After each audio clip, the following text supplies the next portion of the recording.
I could really geek out on a lot of the techniques that people use, and I'm going to specifically talk about one. It's called Benford's analysis. What it really talks about is, in the normal course of business, in things that are naturally occurring, there is a common trend that was found by a physicist, Frank Benford, back in the 1930s.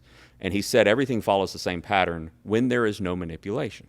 That is the truest of true data analytic techniques I have ever seen.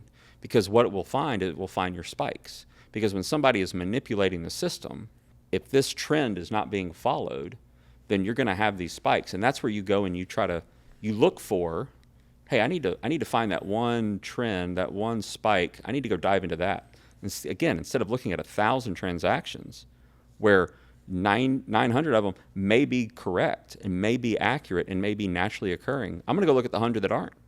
Now I've saved myself some time and money. We were working with one organization.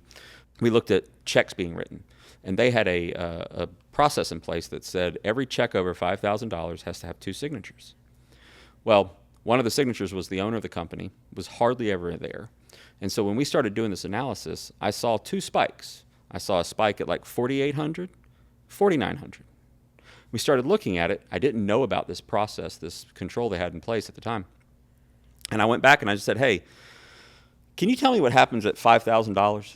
And they said, well, every check over $5,000 has to be signed by 2 people. So then I'm 1,000 transactions. I'm now down to 100. I find the 100 invoices that were split into 2. So it was 4,800 and 2,600, or 4,900 and 1,700. Now, was that fraud? You could argue processes, controls were not followed.